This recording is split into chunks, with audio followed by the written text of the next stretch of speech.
하나님의 은혜로 살아가는 줄 믿습니다. 원래 계획한 건지 몰라도 오늘 원래 명절 첫날이라 이렇게 시작하는 때라 많이 안 오실 것 같거든요.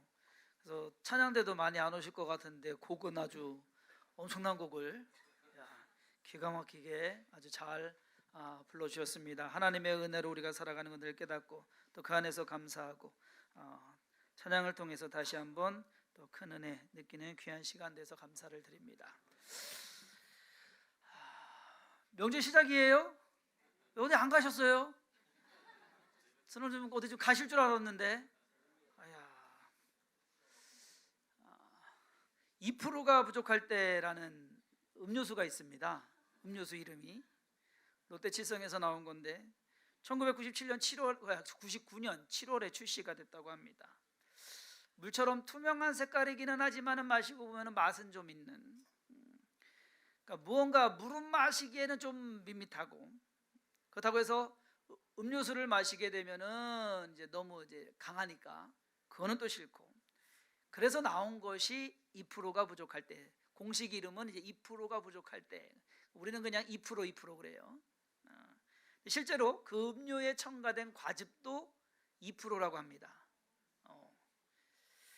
그래서 이름은 그런데 오히려 다른 쪽으로 응용이 되죠. 어떠한 사람이나 일에 있어서 완벽하지 못한, 뭔가 좀 부족한 그러한 때를 가리켜서 2% 부족하다라는 표현을 씁니다. 그러고 보니까 저도 좀 오늘 2%가 좀 부족했던 것 같아요. 저는 오늘 많이 안 오실 줄 알고 주보를 평소보다 한 20장 덜 만들었거든요.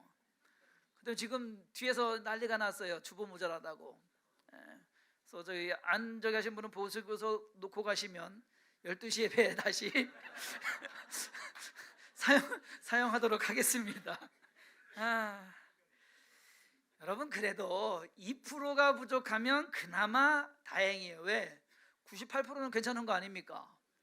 그렇게 생각하면 되잖아요. 그런데 저는 오늘 본문 말씀을 가지고 2%가 아닌 98%라는 제목으로 우리가 신앙생활을 하고 인생을 살아감에 있어서 뭔가 부족한 것이 무엇인가 좀 알아보기를 원합니다. 왜냐하면 우리의 인생 전체를 보았을 때 있는 것보다 부족한 것이 더 많지 않나, 종종 생각을 하는데요. 기회가 있으면 한번 만들어보는 보겠습니다. 계속 말만 하는데 우리의 신앙 체크리스트, 왜 여러분들 뭐 상담 가거나 뭐 이렇게 하게 되면은 왜 이렇게 체크하잖아요. 이렇게 항목해가지고 쏙 해서 자기 개성 같은 거, 자기 특기 같은 걸 해가지고서 쭉 뭐 문제 이렇게 쭉 얘기해서 하면은 어떤 증상에 대해서 자기의 실력에 대해서 딱 나오는 거, 그런 것처럼 신앙도 그렇게 점검할 수 있는 뭔가를 한번 만들었으면 좋겠어요. 백문항 딱 해가지고서 나의 신앙 성숙도 뭐 아니면은 뭐 신앙 체크리스트 만들어 볼 만합니다. 오늘 본문 말씀에 보면 사도 바울이 3차 전도 여행을 떠나서 에베소에 이르게 됩니다. 전에 갔던 곳이에요. 에베소는 여러 차례 이제 들리게 되는데 이곳에서 제자들이라는 믿는 사람들을 만나게 됩니다.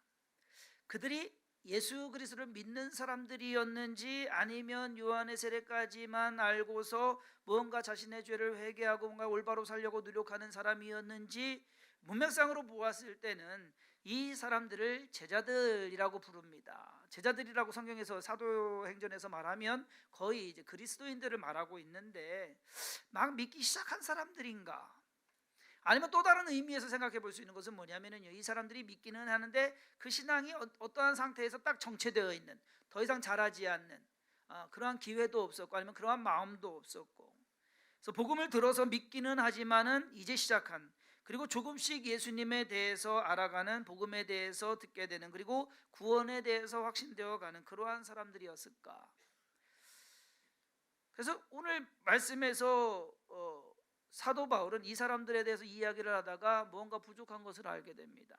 그러니까 믿는 사람들이라고 해서 모두가 다 똑같은 것은 아닙니다. 사람들이라고 해서 다 능력 있는 것 아니고 다 뭐 할 수 있는 것 아니고 지식 있는 것 아니고, 신앙생활도 마찬가지예요. 우리가 다 함께 와서 예배를 드리지만 신앙 정도는 다 다르다는 얘기입니다. 지난 월요일에 연말정산을 하려고 했더니 부양가족을 놓잖아요 거기에. 그래서 제 아들 주민번호를 넣으니까 아들 이름 뜨더라고요. 딸 주민번호 넣으니까 딸 이름 떠요. 집사람 주민번호 넣으니까 안 떠요. 이 사람은 뭐 세금 모자게 한다고 창에 딱 나와요. 뭐 안 된다고. 그래서 외국인이잖아요. 생긴 건 한국인인데 외국인 미국 시민권이거든요. 그래서 구청에 가가지고 가족관계증명서하고 혼인신고서를 이제 띄었어요. 근데 혼인신고서를 띄는데 우리 아들하고 딸하고 같이 갔거든요. 그때 이제 멕시코 가는 것 때문에 예방접종 맞느라고 보건소 갔다가 띄느라고 혼인신고서를 띄는데 자동 그 기기에서 띄는데 거기에 이제 일반이 있고 상세가 있더라고요. 그랬더니 아들이 그랬는지 딸이 그랬는지 모르겠어요. 상세로 띄워봐. 옛날 기록 있나. 그러니까 일반은 현재 상황만 나오는 거고 상세는 과거 기록이 다 나오는 거. 그러니까 툭 던지는 말이 상세로 띄워봐. 과거 기록 있나. 그래서 오기로 상세로 띄었죠. 깨끗했습니다. 요즘 드라마가 애들을 참. 그것을 떼어가지고서 이제 동부세무서를 갔어요. 동부세무서를 가서 민원실에 가가지고서 이제 얘기를 한 거예요. 내가 연말정산을 해서 세금 보고를 하려고 하는데 거기에 구양가족을 항목해서 집사람을 넣으려고 그랬더니 집사람이 외국인이라 이게 안 뜬다. 그랬더니 못 알아들어요. 한 2번 설명을 했어요. 그랬더니 기다려보래요. 전화를 해요. 어디다가 전화를 해서 저기 왔는데 부인이 외국인이라서 올리려고 하는데 뭐 어떻게 된다 그러니까 거기서 뭐라 얘기를 해주는 거예요. 그랬더니 그분이 그러면 2층으로 올라가셔서 어디 사시냐요? 그래서 용암동 산다고. 그러니까 2층으로 올라가면 용암동 담당하는 사람이 있을 거래요. 근데 못 찾았습니다. 가서 그 사람한테 얘기를 하면 그 사람이 정보를 입력해 주면 된대요. 그래서 올라갔어요. 올라가고서 개인 신고 세금 신고하니까 개인 이제 하는 세금 신고하는 데로 갔어요. 갔더니 이제 앞에 계시는 분이 있어갖고 설명을 했어요. 내가 세금 보고를 하려고 그랬더니 우리 집사람이 외국인이라 이것이 안 올라간다. 부양 가족이 안 뜬다. 그러니까 이걸 어떻게 좀 해달라. 그러니까 못 알아들어요 이분도. 그래서 또 설명을 했어요. 저기 해가지고서 이렇게 그러니까 어떤 남자분이 또 듣다가 나오더라고요. 무슨 일이냐라고서 이제 또 나와요. 그래서 또 설명을 했어요. 제가 세금 보고를 하라는데 부양 가족이 우리 집사람이 안 된다. 그러니까 이거 좀 뜨게 해달라. 주민번호를 쳐보니까 출입국관리소에서 들어온 게 있거든요. 외국인 그 거소증이 있어가지고 그걸로는 뜬대요. 근데 세금 보고에는 안 뜬다. 하여튼간 그걸 어떻게 좀 되게끔 해달라 그러니까 근로자니에요, 아니면 사업주니에요? 내가 교회 목사니까 뭐 근로자는 아닌 거고 사업주로 돼 있을 거라고. 그랬더니 교회 목사님이니 그렇다고. 그러니까 그러면 법인으로 가시래. 아니 왜 내 개인 세금 보고 하는데 왜 법인으로 가냐고. 그랬더니 어쨌든 법인일 것 같대 그분이. 그래서 알았다고 그래서 법인으로 갔어요. 가가지고 아무나 붙잡고 또 내가 세금 보고를 하라는데 우리 부인이 외국인이라 이게 부양가족으로 안 뜬다 그러니까 그걸 올렸으면 좋겠다. 그랬더니 잠깐만 기다리래요. 본인도 잘 모르니까 다른 분한테 또 데리고 가는 거예요. 또 갔어요. 그래서 그분이 뭐 일 처리하고 있대. 조금만 기다렸어요. 그러더니만 또 이제 돼가지고서 얘기를 하는 거예요. 내가 세금 보고를 하려는데 우리 집사람이 외국인이라 이게 부양가족으로 안 뜨니까 이걸 어떻게 좀 해달라. 그랬더니 그걸 왜 여기 와서 얘기하니에요? 개인 거기 가서 얘기하지. 거기서 여기로 보냈다고. 그래도 이분이 한심하게 저기 하는 거예요. 그러더니 알았다고. 그러면은 여기 오셨으니까 해드리겠다고. 5분 안에 끝냈어요. 아니 내가 그래서 나오면서 얼마나 욕했는지 아세요? 세무서 직원들 세금 받아 먹어 저기 해갖고 하면서 일도 모른다고. 여러분들 다 이해하셨죠? 제가 무슨 말 하는지. 그렇죠? 얼마나 쉬워요. 근데 그걸 몰라 일하는 사람들이.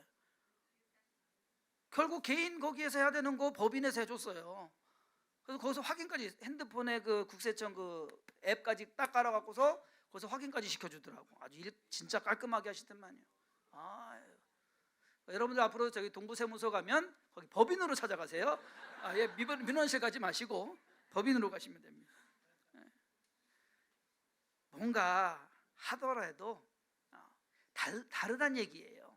다 똑같이 거기 앉아 있다고 해도 아는 사람이 있고 모르는 사람이 있고 할 수 있는 사람이 있고 할 수 없는 사람이 있다. 믿음도 그렇고 어쩌면 신앙생활도 그런 건 아닌가. 우리가 모두가 똑같이 신앙생활합니다. 그렇다고 해서 다 똑같은 것은 아닙니다. 다 알으라고 하는 것도 아니에요. 몰라도 되는 것이 있고 알아야만 하는 것도 있다라는 것. 제가 요즘 목요 기도회 시간에 창세기 강해를 합니다. 창세기 벌써 끝났어요.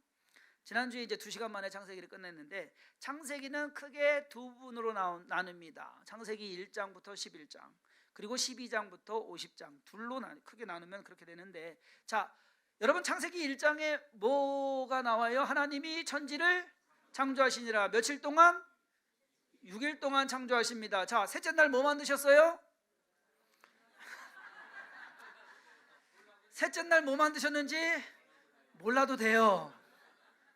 근데 중요한 거 알아야 될 거는 뭐냐면은 하나님이 이 세상에 몽땅 다 창조하셨다. 그건 알아야 돼요. 뭐 몇째 날 뭐 창조했는지 그거 뭐 몰라도 돼요. 그거는 뭐 저한테도 오늘 지금 얘기하면 저도 몰라요. 그러는데 어쨌든 하나님이 다 창조하셨다라는 것, 그건 알아야 된다는 얘기죠.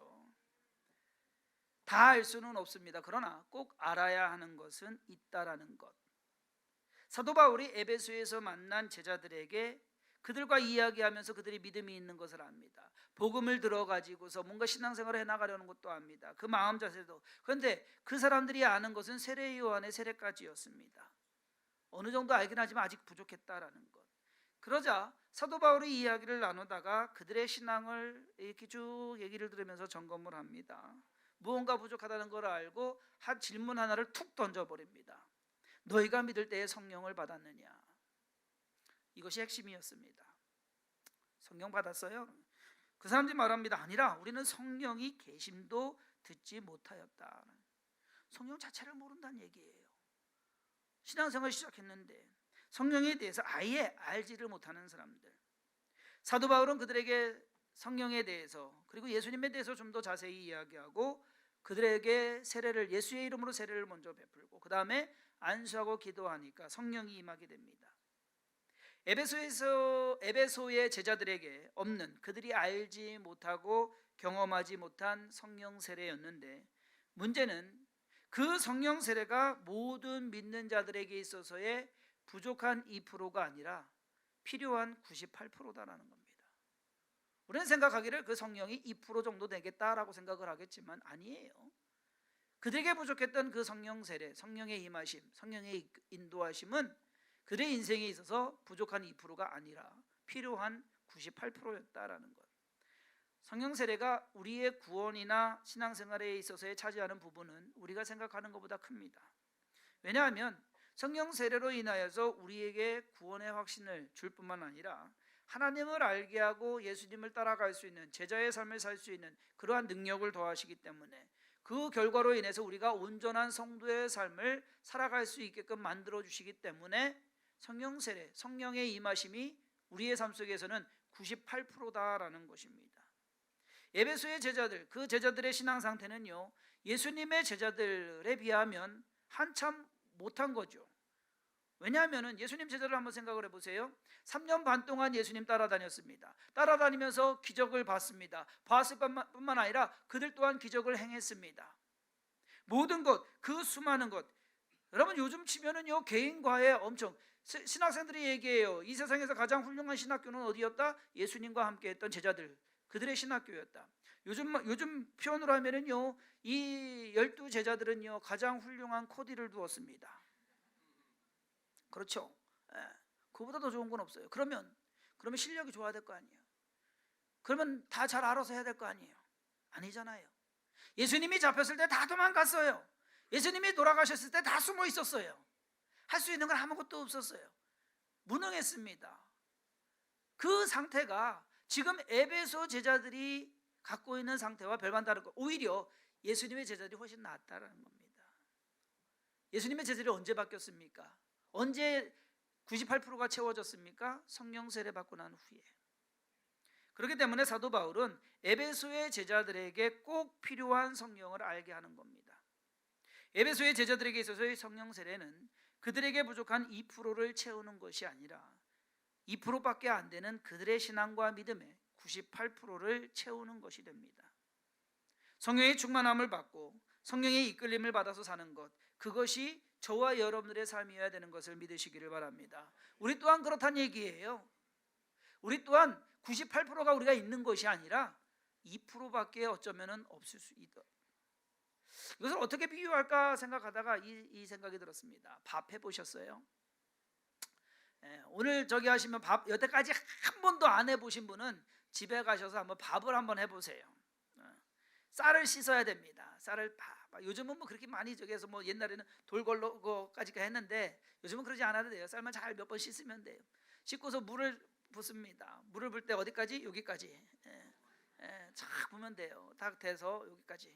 햅쌀은 좀 물을 좀 덜 먹어요. 그러니까 여기 좀 적게. 저 밥 잘해요.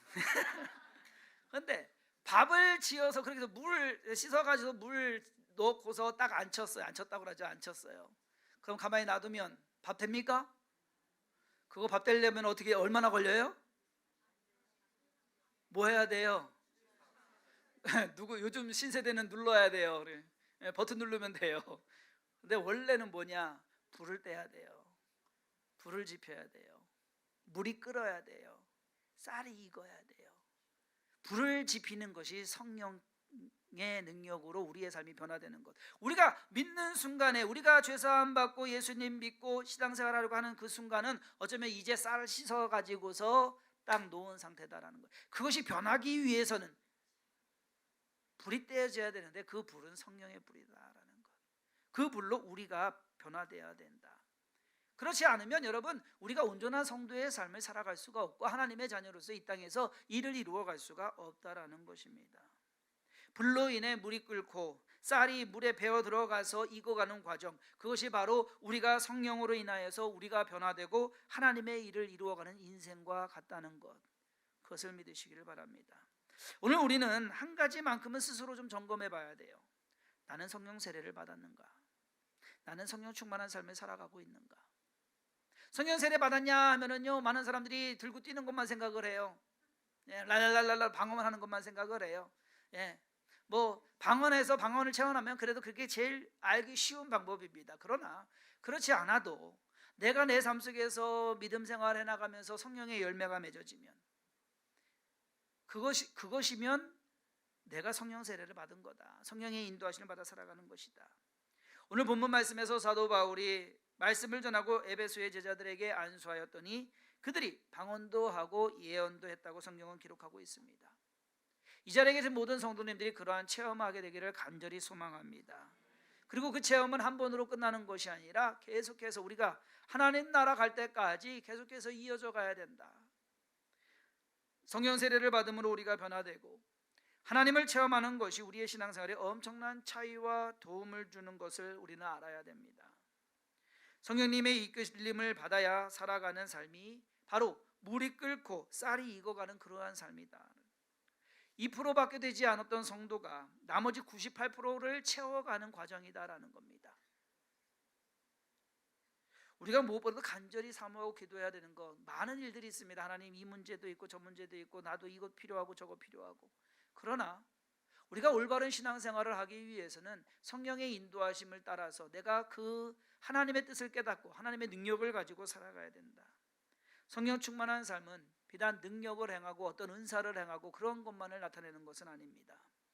갈라디아서 5장 22절과 23절에 오직 성령의 열매는 사랑과 희락과 화평과 오래 참음과 자비와 양성과 충성과 온유와 절제니 이 같은 것을 금지할 법이 없느니라. 성령의 시작으로 인해서 맺는 열매는 무언가 선한 것입니다. 의로운 것입니다. 아름다운 것입니다. 온전한 것입니다. 그것이 성령의 열매고 성령의 충만함을 받은 사람의 삶이다. 무언가 뭐 엄청나게 능력을 나타내서 뭐 예언하고 뭐 저기 하고서 사람이 필요해요. 그러나 그것은 다가 아니다라는 겁니다. 마가복음 10장 17절에 보면 재물 많은 청년이 주님께 와서 질문을 합니다. 선한 선생님이여, 내가 무엇을 하여야 영생을 얻으리까? 예수님께서 이렇게 말씀하십니다. 내가 계명을 안 하니 살인하지 말라, 간음하지 말라, 도둑질하지 말라, 거짓 증언하지 말라, 속여 빼앗지 말라, 내 부모를 공경하라 하고 말씀하십니다.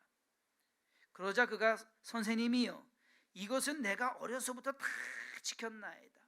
이 청년은요 의롭게 살았어요. 열심히 살았어요. 최선을 다해서 살았어요. 그래서 평생 그 모든 거 다 지켜가지고서 야, 나는 그래도 천국에 갈 수 있는 영생을 얻을 수 있는 98%는 채웠다.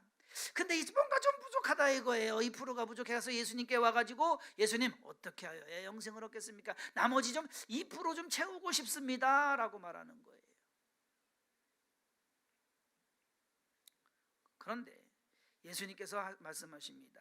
내게 아직도 한 가지 부족한 것이 있으니 가서 내게 있는 것을 다 팔아 가난한 자들에게 주라. 그리하면 하늘에서 보화가 내게 있으리라. 그리고 와서 나를 따르라. 예수님 말씀 뭔지 아십니까? 다 채운 줄 아냐? 너 이제 2%밖에 안 돼. 98% 그게 뭐냐? 그 사람은 재물이 많은 고로 이 말씀으로 인하여 슬픈 기색을 띠고 근심하며 가니라. 평생 그렇게 노력하고 해온 것은 2%밖에 안 됩니다. 왜? 재물이라는 것이 그 사람의 98%를 차지하고 있었기 때문에, 그 재물 때문에 여태까지 이루어 놓은 것이 헛수고가 되어버렸기 때문에 재물로 인해서 근심하고 돌아가 버리고 맙니다. 자기는 다 채웠다고 생각했는데, 자기는 옳게 살았다고 생각했는데, 자기 정도면은 충분히 천국에 들어갈 것이라고, 영생을 얻을 것이라고 자신만만했는데, 예수님께서 판단하셨을 때는, 예수님께서 점검하셨을 때는 예수님의 평가에 있어서는 고작 2%도 안 된다는 얘기입니다. 사랑하는 성도 여러분, 2% 신앙에 만족하지 마시기 바랍니다. 우리에게 부족한 98%를 채워가야 됩니다. 우리도 마찬가지예요. 여러분 신앙생활 오래 했다고 자부하지 마세요. 저 49년 했어요. 근데 그거 아무 소용없어요. 100년 하면 뭐합니까? 아무 소용없어요. 하나님 열심히 잘 섬겨나가면서 진정 내가 주님 앞에서 주님과 동행하며 이 세상 살아가는 참된 의미가 뭘까? 그리고 내가 해야 되는 것이 무엇일까? 내가 알아야 되는 것이 무엇일까? 내게 부족한 것이 무엇일까? 그것을 채워가는 것, 우리의 능력으로, 우리의 지식으로, 우리의 노력으로는 안 됩니다. 그러기에 성령님이 우리를 도와주셔야 됩니다. 그것이 믿는 자의 삶입니다. 그러므로 우리 스스로가 이만큼 했으면 됐다라고 생각을 하지 마시고, 절대 그렇게 생각하지 마시고, 하나님 내게 아직도 98%가 부족합니다. 이것을 채울 수 있는 것은 내 능력이 아니고 성령님의 능력, 성령님의 도우심. 오늘 하루도 살아갑니다. 하나님의 도우심으로 이것을 채우게 해달라고. 에베소에 있는 제자들 이제 시작했습니다. 그들에게 성령이 임하고 그들로 인해서 초대교회가 점점 세워지고 강성해집니다. 저와 여러분들도 마찬가지입니다. 어쩌면 신앙생활 오래 한 것 이제는 내려놓고 무언가 내게 부족한 것이 무엇일까? 그것을 다시 한번 찾아가면서 그것을 하나하나 채워가면서, 그리고 하나님 앞에 쓰임 받으면서 그것이 우리의 참된 인생이 되고 삶이 되기를, 여러분들의 올 한 해 2019년 여러분들의 인생에 참 영적인 그러한 부흥이 여러분들의 개인에게, 여러분 심령에게, 여러분 육신에 있기를 간절히 주님의 이름으로 축원합니다. 기도하겠습니다. 하나님께서 오늘도 우리를 사랑하사 주의 자녀 삼으시고 또 우리의 삶을 살아감에 있어서 부족하고 연약한 것 하나님께서 아시지만 참고 인내하시고 하나님의 인자하심으로 우리를 품으시는 줄 믿습니다. 하나님, 우리가 98%다 이루었다고 자랑하는 것이 아니고 자만하는 것이 아니고 부족함이 98%가 된다는 것을 깨닫고 주님 안에서 하나님을 온전히 의지하며 성령의 인도하심을 쫓아 행하는 우리의 삶이 되게 하여 주옵소서. 성령님이여 우리에게 오셔서 우리를 변화시켜 주시고 우리를 인도하시며 우리를 위로하시고 우리에게 소망을 더하여 주옵시고 매일매일의 삶 가운데 필요한 모든 것 채우시며 성령의 능력으로 말미암아 살아가며 그것으로 인하여 승리하며 그것으로 인하여 하나님께 영광 돌리는 주의 백성들 다 되게 하여 주옵소서. 주께서 도우시고 함께 하시고 인도하심에 감사드리옵고 예수님의 이름으로 간절히 축복하며 기도했사옵나이다. 아멘.